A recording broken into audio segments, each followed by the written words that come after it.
नमस्कार, मैं हूं नेहा साहिन। बिहारी न्यूज में आपका स्वागत है। आज है 17 नवंबर, दिन रविवार। खबरों की ओर बढ़ने से पहले एक नजर सुर्खियों पर। बिहार में स्मार्ट मीटर उपभोक्ताओं को राहत, लोड बढ़ने पर पेनाल्टी से मिलेगी मुक्ति। पेनाल्टी से 1 साल तक की मिल सकती है छूट। अब घर बैठे प्राप्त करें भू अभिलेख की सत्यापित प्रति। बिहार भू अभिलेख पोर्टल पर मोबाइल से करें लॉगिन। टोल फ्री नंबर पर भी कर सकते हैं संपर्क। नियोजित शिक्षकों के लिए सुनहरा अवसर। शिक्षकों को राज्य कर्मी बनने की राह अब आसान। 26 नवंबर से 8 दिसंबर तक भर सकते हैं फॉर्म। वाहन मालिकों के लिए बड़ी चेतावनी। आरसी और डीएल जल्द करा ले अपडेट। 30 नवंबर है आखिरी तारीख, नहीं तो भरना पड़ जाएगा जुर्माना। पटना में पुष्पा 2 ट्रेलर आज होगा लॉन्च। लाखों की भीड़ उमड़ने की उम्मीद। दर्शक गेट नंबर 10 से कर सकते हैं एंट्री। बिहार में बड़ी ठंड, आईएमडी का अलर्ट। 6 जिलों में सुबह शाम रहेगा कोहरा। कोहरे में सावधानी बरतने की appeal. Vaibhav Suryavanshi IPL auction में होंगे शामिल। सचिन से कम उम्र में रणजी में किया था डेब्यू। 12 साल 9 महीने में रणजी ट्रॉफी में किया डेब्यू। सीमा सड़क संगठन यानी बीआरओ ने विभिन्न पदों पर कुल 400 से ज्यादा पदों पर भर्ती निकाली है, जिसमें ड्राफ्ट्समैन, सुपरवाइजर, ऑपरेटर और अन्य पद शामिल हैं। आवेदन की प्रक्रिया बीते 16 नवंबर से शुरू है। इसके लिए उम्मीदवारों को 10वीं 12वीं पास होना चाहिए और संबंधित क्षेत्र में डिप्लोमा जरूरी है। आयु सीमा 18 से 27 साल के बीच होनी चाहिए। इच्छुक उम्मीदवार आधिकारिक वेबसाइट bro.gov.in पर जाकर आवेदन कर सकते हैं। अब घर बैठे ही आप अपने भू अभिलेख की सत्यापित प्रति प्राप्त कर सकते हैं और इसके लिए आपको किसी कार्यालय में जाने की जरूरत नहीं पड़ेगी। इसके लिए आपको बस बिहार भू अभिलेख पोर्टल, हमारे स्क्रीन पर दिखाए गए इस पोर्टल पर जाना होगा। अपने मोबाइल नंबर से लॉगिन करना होगा। यहाँ आपको राजस्व एवं भूमि सुधार विभाग द्वारा उपलब्ध कराए गए सेवाओं का लाभ आसानी से मिल जाएगा। यदि आपको किसी भी तरह की परेशानी आती है तो पोर्टल पर उपलब्ध यूजर हेल्प गाइड की मदद ले सकते हैं, जो आपको पूरी प्रक्रिया समझाने में मदद करेगा। साथ ही अगर कोई समस्या उत्पन्न होती है तो आप टोल फ्री नंबर, हमारे स्क्रीन पर दिखाए गए इस टोल फ्री नंबर पर संपर्क कर सकते हैं। बिहार विद्यालय परीक्षा समिति ने इंटरमीडिएट वार्षिक परीक्षा 2026 में शामिल होने वाले अभ्यर्थियों के लिए ऑनलाइन निबंधन की तिथि बढ़ा दी है। अब कक्षा 11वीं में अध्ययनरत छात्र छात्राएं 22 नवंबर तक ऑनलाइन निबंधन करा सकते हैं। बिहार बोर्ड ने इस संबंध में स्पष्ट किया है कि शिक्षक और विद्यालयों के प्रधान जिनके स्कूलों में कक्षा 11वीं के विद्यार्थी पढ़ाई कर रहे हैं, उन्हें ऑनलाइन निबंधन फॉर्म भरने की अंतिम तिथि 22 नवंबर तक बढ़ा दी गई है। आपको बता दें कि इस प्रक्रिया के लिए फॉर्म बोर्ड की आधिकारिक वेबसाइट, हमारे स्क्रीन पर दिखाए गए इस वेबसाइट पर जाकर भरे जा सकते हैं। आने वाले नए वर्ष में स्मार्ट प्रीपेड मीटर के उपभोक्ताओं के लिए एक बड़ी राहत की खबर है। बिहार राज्य विद्युत विनियामक आयोग के पास बिजली कंपनी द्वारा एक प्रस्ताव भेजा गया, जिसके तहत उपभोक्ताओं को लोड बढ़ने पर लगने वाली पेनाल्टी से राहत मिल सकती है। दरअसल स्मार्ट प्रीपेड मीटर के उपभोक्ताओं को ये समस्या अक्सर आती थी कि वे अपने बैलेंस के बारे में सही तरीके से अपडेट नहीं होते थे और इस कारण से जब उनका लोड बढ़ जाता था तो पेनाल्टी लग जाती थी। पहले इस पेनाल्टी से मुक्ति 6 महीने तक दी जाती थी, लेकिन अब ये प्रस्ताव 1 साल तक लागू करने का है। पटना उच्च न्यायालय के निर्देश पर निगरानी अन्वेषण ब्यूरो ने नियोजित शिक्षकों से संबंधित मामले की जांच पूरी की है। इस मामले में 2768 शिक्षकों के खिलाफ 1563 मामले विभिन्न जिलों में दर्ज किए गए हैं। विभाग के प्रधान सचिव अरविंद कुमार चौधरी ने प्रेस वार्ता में जानकारी दी कि कुल 3,52,927 नियोजित शिक्षकों के प्रमाण पत्र की जांच की जानी थी, जिसमें से 80% मामलों की जांच पूरी हो चुकी है। इसके अलावा 354 मामले बिहार के बाहर के शैक्षणिक संस्थानों से जुड़े हुए हैं और उनकी जांच जारी है। निगरानी विभाग ने भ्रष्टाचार के खिलाफ जीरो टॉलरेंस की नीति अपनाते हुए कई सरकारी योजनाओं की भी औचक जांच शुरू की है। बिहार के परिवहन विभाग ने वाहन मालिकों के लिए बड़ी चेतावनी जारी की है। विभाग ने बताया कि अगर वाहन मालिक अपने रजिस्ट्रेशन सर्टिफिकेट और ड्राइविंग लाइसेंस में मोबाइल नंबर और पता अपडेट नहीं कराते तो 1 दिसंबर से जुर्माना वसूला जाएगा। जुर्माना राशि 2500 रुपए हो सकती है और आरसी डीएल निलंबित भी हो सकते हैं। वाहन मालिकों को 30 नवंबर तक अपना मोबाइल नंबर और पता अपडेट कराना अनिवार्य होगा। इसके लिए परिवहन विभाग ने ऑनलाइन पोर्टल और QR कोड स्कैनिंग की सुविधा भी दी है। बिहार के समस्तीपुर से ताल्लुक रखने वाले 13 वर्षीय क्रिकेट खिलाड़ी वैभव सूर्यवंशी इस बार आईपीएल ऑक्शन का हिस्सा बनने जा रहे हैं। वैभव, जिन्होंने रणजी ट्रॉफी, हेमन ट्रॉफी और कुछ बिहार ट्रॉफी में शानदार प्रदर्शन किया, हाल ही में ऑस्ट्रेलिया के खिलाफ अंडर-19 सीरीज में 58 गेंदों पर शतक जड़ चुके हैं। 5 साल की उम्र में क्रिकेट की यात्रा शुरू करने वाले वैभव अब तक 49 शतक और 3 दोहरे शतक जड़ चुके हैं। पिछले साल हेमन ट्रॉफी में उन्होंने 670 रन बनाए और सीके नायडू ट्रॉफी में भी बेहतरीन प्रदर्शन किया। 12 साल 9 महीने की उम्र में रणजी ट्रॉफी में डेब्यू करने वाले वैभव सबसे कम उम्र में इस प्रतिष्ठित टूर्नामेंट का हिस्सा बनने वाले हैं। जमीन क्रय के बाद दाखिल खारिज के आवेदन में निम्न बातों को ध्यान में रखना जरूरी है। बिहार भूमि पोर्टल पर आप खुद ही अपने मोबाइल नंबर से लॉगिन कर आवेदन करें, जिससे आवेदन के बाद की कार्रवाई आप खुद कर सकें। आवेदन के लिए विक्रेता या पूर्व की जमाबंदी, रैयत की जमाबंदी का ऑनलाइन होना और म्यूटेशन होने वाला खाता, खेसरा तथा रकबा का होना जरूरी है। जांच के दौरान अगर आवेदन में किसी तरह की त्रुटि पाई जाती है तो ऐसे में आवेदन वापस आवेदक के लॉगिन में सुधार के लिए लौटा दी जाएगी। गलती सुधार पर आप फिर से आवेदन जमा कर सकेंगे। ध्यान रखें कि आवेदन जमा करने के बाद एक टोकन नंबर मिलेगा और आवेदन जांच पड़ताल के लिए अंचलाधिकारी के पास जमा हो जाएगा। आवेदन सही पाए जाने पर दाखिल खारिज वाद दर्ज कर ली जाएगी। बिहार के नियोजित शिक्षकों के लिए मुख्यमंत्री नीतीश कुमार की सरकार एक बड़ा अवसर लेकर आई है। राज्यकर्मी बनने की राह अब और भी आसान होगी। बिहार विद्यालय परीक्षा समिति के अध्यक्ष आनंद किशोर ने बताया कि जिन नियोजित शिक्षकों को राज्यकर्मी बनना है वे सक्षमता परीक्षा 3.0 में शामिल हो सकते हैं। सक्षमता परीक्षा 3.0 के लिए 25 नवंबर को विज्ञापन जारी होगा। 26 नवंबर से 8 दिसंबर 2024 के बीच फॉर्म भरा जाएगा। इस बार भी परीक्षा ऑनलाइन आयोजित की जाएगी और इसमें मल्टीपल चॉइस क्वेश्चन होंगे। हालांकि एक राहत की बात यह है कि इस परीक्षा में कोई निगेटिव मार्किंग नहीं रहेगी। बिहार सरकार ने नाबालिगों के वाहन चलाने पर कड़ी कार्रवाई का निर्णय लिया है। परिवहन विभाग के ताजा आदेश के अनुसार नाबालिगों को वाहन चलाते हुए पकड़े जाने पर उनके अभिभावकों पर 25,000 रुपए का जुर्माना लगाया जाएगा। इसके साथ ही नाबालिग के अभिभावक को 3 साल तक की सजा का सामना भी करना पड़ सकता है। इतना ही नहीं, वाहन का निबंधन भी 12 महीने के लिए रद्द कर दिया जाएगा। ये कदम न केवल नाबालिगों को सड़क दुर्घटनाओं से बचाने के लिए उठाया गया है। 250 साल पुराना 2 आने का ताम्र टिकट अब पटना के नागरिकों को देखने का मौका मिलेगा। ये टिकट 28 नवंबर से ज्ञान भवन में आयोजित डाक प्रदर्शनी में रखा जाएगा।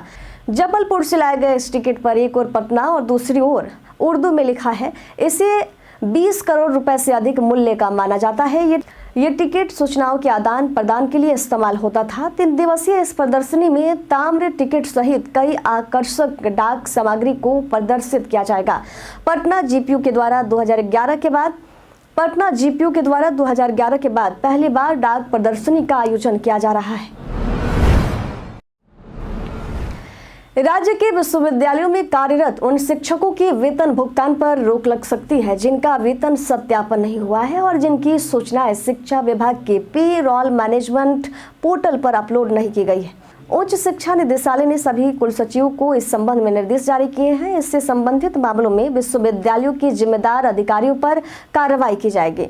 इसके अलावा शिक्षा विभाग अब हर माह विश्वविद्यालयों के कुलसचिवों, वित्तीय परामर्शियों और वित्त पदाधिकारियों के साथ संवाद करेगा ताकि विश्वविद्यालयों की वित्तीय समस्याओं का समाधान किया जा सके। पटना में आज रविवार को होने वाली सेना की टेरिटोरियल भर्ती परीक्षा को स्थगित कर दिया गया है। ये निर्णय तब लिया गया जब बीते शनिवार को अभ्यर्थियों की भारी भीड़ ने भर्ती स्थल के आसपास के इलाकों में असुविधा पैदा कर दी। बता दें कि शुक्रवार रात से ही बड़ी संख्या में युवा सेना भर्ती में शामिल होने के लिए पटना पहुंच गए थे, जिसके कारण सेना भर्ती स्थल और उसके आसपास के इलाके में भारी भीड़ उमड़ पड़ी। इससे सड़क जाम की स्थिति पैदा हो गई और ट्रैफिक व्यवस्था चरमरा गई। भीड़ और जाम की स्थिति को देखते हुए आज होने वाले परीक्षा को स्थगित कर दी गई है। अगली तिथि की घोषणा जल्द ही की जाएगी। गोपालगंज जिले के कुचायकोट प्रखंड के 100 विद्यालयों के प्रधानाध्यापकों पर कड़ी कार्रवाई की गई है। शिक्षा विभाग के निर्देशों के बावजूद इन प्रधानाध्यापकों ने यूडाइस पोर्टल पर निर्धारित समय सीमा के भीतर स्टूडेंट प्रोफाइल एंट्री का काम पूरा नहीं किया। बीईओ अशोक कुमार सिंह ने इन प्रधानाध्यापकों का वेतन अगले आदेश तक स्थगित कर दिया है और उनसे स्पष्टीकरण भी मांगा गया है। विभाग ने सभी प्रधानाध्यापकों को 24 घंटे के भीतर प्रोफाइल एंट्री पूरी करने का आदेश दिया है, अन्यथा विभागीय कार्रवाई की चेतावनी दी गई।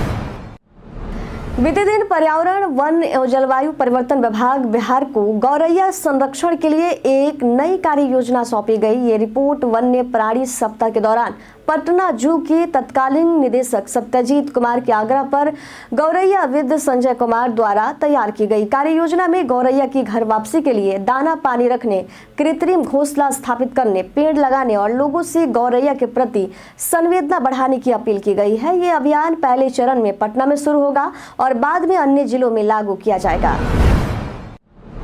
पूर्णिया में गुरुवार को पुलिस ने एक एग्जाम सेंटर पर छापेमारी कर 35 फर्जी कैंडिडेट्स को गिरफ्तार किया। पुलिस ने बताया कि ये एसएससी एमटीएस परीक्षा में सेंटर संचालक की मिलीभगत से शामिल हो रहे थे। एग्जाम सेंटर के बगल के कमरे में असली कैंडिडेट्स बैठकर बायोमेट्रिक डेटा दर्ज करवा रहे थे, जबकि फर्जी कैंडिडेट्स परीक्षा दे रहे थे। पूर्णिया के एसपी कार्तिक शर्मा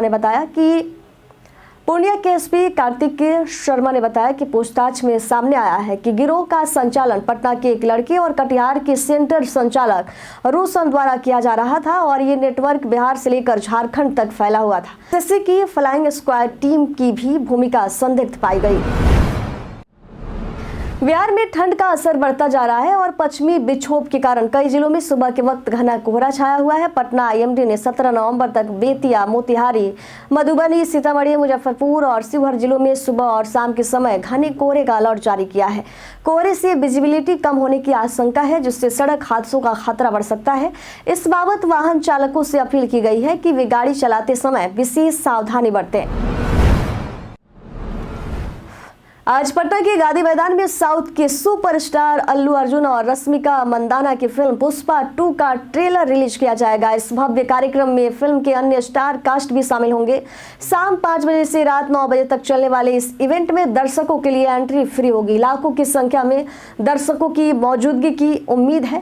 कार्यक्रम में फिल्म के गानों के साथ ट्रेलर लॉन्च होगा। बाबा शाही एग्जीक्यूटिव प्रोड्यूसर ने बताया कि गांधी मैदान में दर्शकों के लिए विशेष व्यवस्था की गई है, जिसमें सुरक्षा और साउंड लाइटिंग का भी ध्यान रखा गया है। कार्यक्रम में शामिल होने के लिए दर्शक गेट नंबर 10 से पास लेकर एंट्री ले सकते हैं।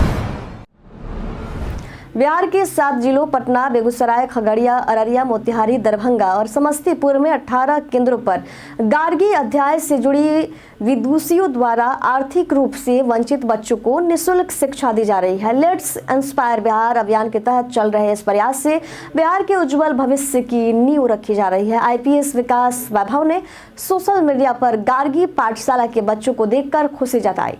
उन्होंने ये भी कहा कि यदि हर पंचायत और वार्ड में इस तरह के प्रयास किए जाएं तो बिहार में विकास का सपना शीघ्र साकार हो जाएगा। बिहार कांग्रेस के प्रदेश अध्यक्ष अखिलेश प्रसाद सिंह ने पीएम मोदी और बिहार सरकार पर गंभीर आरोप लगाए हैं। प्रेस कॉन्फ्रेंस के दौरान उन्होंने प्रधानमंत्री नरेंद्र मोदी पर आरोप लगाया कि वे लगातार बिहार दौरे पर आ रहे हैं, लेकिन बिहार के लिए कोई ठोस कदम नहीं उठाए जा रहे हैं। अखिलेश सिंह ने चुनाव आयोग से अपील करते हुए कहा कि पीएम मोदी के खिलाफ चुनाव आयोग को संज्ञान लेना चाहिए।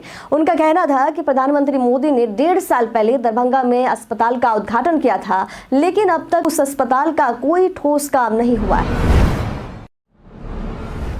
भारत के वनडे और टेस्ट क्रिकेट टीम के कप्तान रोहित शर्मा एक बार फिर पिता बने हैं। उनकी पत्नी रितिका ने बीते दिन एक बेटे को जन्म दिया। इससे पहले इस जोड़े की एक प्यारी सी बेटी थी। रोहित शर्मा ने अपने खुशखबरी को साझा करने के लिए इंस्टाग्राम पर एक दिल को छू जाने वाली पोस्ट डाली। इस पोस्ट में उन्होंने एनिमेटेड फोटो साझा की, जिसमें वे और रितिका अपने पहले बच्चे के साथ सोफे पर बैठे हैं और अपने नए बेटे का स्वागत कर रहे हैं। रोहित और रितिका के फैंस और क्रिकेट प्रेमियों ने इस खुशखबरी पर ढेर सारी शुभकामनाएं दी हैं। तो नन्हे हिटमैन के आने पर आप क्या शुभकामनाएं देना चाहेंगे, कमेंट जरूर करिए। कई कारणों से दर्ज है भारत के इतिहास में आज की तारीख। आज के दिन सन 1947 में भारत की आज़ादी के बाद पहली ब्रिटिश सैन्य टुकड़ी स्वदेश रवाना हुई थी। आज के दिन सन 1909 में मदन लाल ढींगरा को वायली और लाल काका की हत्या मामले में पेंटोन विली कैद खाने में फांसी दी गई थी। आज के दिन सन 2009 में आंतरिक सुरक्षा के मसले पर देश के सभी मुख्यमंत्रियों का एक दिवसीय सम्मेलन नई दिल्ली में प्रधानमंत्री मनमोहन सिंह की अध्यक्षता में आयोजित किया गया था। आज के दिन 1961 में हिंदी भाषा की जानी मानी कवियत्री अनामिका का जन्म हुआ था। क्या आप व्हाट्सएप बैकअप लेना चाहते हैं? तो सबसे पहले अपने व्हाट्सएप ऐप को खोलें और ऊपर दाएं कोने में 3 डॉट्स पर क्लिक करें। इसके बाद सेटिंग्स में जाएं और फिर चैट्स पर टैप करें। अब चैट्स बैकअप पर क्लिक करें। उसके बाद आपको गूगल ड्राइव पर बैकअप का ऑप्शन दिखाई देगा, इसे चुनें। यहाँ पर आप ये तय कर सकते हैं कि आप कितनी बार अपने चैट का बैकअप लेना चाहते हैं, चाहे डेली, वीकली या मंथली पर क्लिक करें। फिर आपको उस गूगल अकाउंट को लिंक करना होगा जिस पर आप बैकअप रखना चाहते हैं। ये तय करें कि क्या आप बैकअप वाईफाई से लेना चाहते हैं या मोबाइल डेटा के जरिए। इसके बाद बैकअप प्रोसेस जो है शुरू हो जाएगा और आपकी सारी चैट हिस्ट्री सुरक्षित क्लाउड में स्टोर हो जाएगी। क्या आपको भी आबकारी विभाग रोजगार योजना के तहत ग्राहक सेवा प्रतिनिधि के नियुक्ति पत्र प्राप्त हो रहे हैं, जिसमें नियुक्ति से पहले 1390 रुपए का पंजीकरण शुल्क मांगा जा रहा है। बता दें कि ये नियुक्ति पत्र फर्जी है। सरकार द्वारा इस तरह की कोई योजना नहीं चलाई जा रही है। PIB फैक्ट चेक ने भी इस पत्र को फर्जी करार दिया है। आपसे अनुरोध है कि इस तरह के संदेशों से सावधान रहें। हमेशा सरकारी योजनाओं और नौकरी संबंधित जानकारी के लिए आधिकारिक स्रोतों से ही सत्यापन करें। हम प्रतिदिन आपसे 5 ऐसे जरूरी सवाल और उसके जवाब बताएंगे जो कि BPSC बिहार पुलिस दारोगा समेत SSC जैसे अन्य प्रतियोगी परीक्षाओं में काम आएंगे। सवाल इतिहास, बिहार स्पेशल, विज्ञान, करेंट अफेयर्स और भूगोल से रहेंगे। पूछे गए 5 सवाल में आपने कितना सही उत्तर दिया, ये हमें कमेंट करके जरूर बताइएगा। हमारा पहला सवाल है, वर्ष 2024 का बुकर पुरस्कार किस लेखिका ने जीता था? ऑप्शन ए है गीतांजलि श्री, ऑप्शन बी है बर्नार्डिन एवरिस्टो, ऑप्शन सी है मार्गरेट एटवुड और ऑप्शन डी है सामंथा हार्वे। इसका सही उत्तर होगा सामंथा हार्वे। ICC पुरुष वनडे गेंदबाजों की रैंकिंग में किसने शीर्ष स्थान हासिल किया? ऑप्शन ए है राशिद खान, ऑप्शन बी है शाहिन अफरीदी, ऑप्शन सी है केशव महराज और ऑप्शन डी है जसप्रीत बुमराह। इसका सही उत्तर होगा शाहिन अफरीदी। चौथे ब्लाइंड T20 वर्ल्ड कप का आयोजन कहाँ किया जाएगा? ऑप्शन ए है भारत, ऑप्शन बी है पाकिस्तान, ऑप्शन सी है बांग्लादेश और ऑप्शन डी है अफगानिस्तान। सही उत्तर होगा पाकिस्तान। मुख्यमंत्री नीतीश कुमार ने पटना में मुख्यमंत्री वृद्धजन पेंशन योजना का शुभारंभ कब किया था? ऑप्शन ए है 14 जून 2019, ऑप्शन बी है 5 अप्रैल 2019, ऑप्शन सी है 15 जुलाई 2019 और ऑप्शन डी है 15 अगस्त 2019। इसका सही उत्तर होगा 14 जून 2019। राष्ट्रकवि के नाम से विख्यात रामधारी सिंह दिनकर का जन्म कहाँ हुआ था? ऑप्शन ए है सिमरिया ग्राम, ऑप्शन बी है मोरगांव, ऑप्शन सी है औराही हिंगना, ऑप्शन डी है सतबरबा। इसका सही उत्तर होगा सिमरिया ग्राम। बीते दिन हमारे द्वारा पूछे गए सवाल का जवाब आप लोगों में से बहुत लोगों ने हमारे कमेंट बॉक्स सेक्शन में लिखकर दिया है। जिन्होंने हमारे द्वारा पूछे गए सवाल का जवाब दिया है उनके नाम है खुशी शर्मा, कृष्णा प्रसाद, रामबाबू यादव, संजीव कुमार, अनवर करीम खान, अरशद अंसारी, सादुल्लाह पलवी, जितेंद्र ठाकुर, मोतीलाल कुमार, नरेश राम, विनोद शाह, नौशाद रजा, मोहम्मद साकिर हुसैन, सुवाजंद ठाकुर, अब्दुल अंसारी, अतीक खान, राजेश मिश्रा, विनय कुमार, रवि मोहन वर्मा, रोहित कुमार मंडल, छोटू रजा, उमेश ऋषिदेव, रवि शंकर, सहबाज राज। इसी के साथ बढ़ते आज के सवाल की ओर और आज का सवाल है, आप तनाव से निपटने के लिए क्या तरीका अपनाते हैं? इसका जवाब हमें हमारे कमेंट सेक्शन में लिखकर जरूर बताइएगा। आज के लिए इतना ही। बिहार के तमाम खबरों के साथ बने रहने के लिए देखते रहिए बिहारी न्यूज और साथ ही अगर आप यूट्यूब चैनल पर देख रहे हैं तो चैनल को सब्सक्राइब करें और अगर आप फेसबुक पेज पर देख रहे हैं तो लाइक और फॉलो जरूर कीजिएगा। धन्यवाद।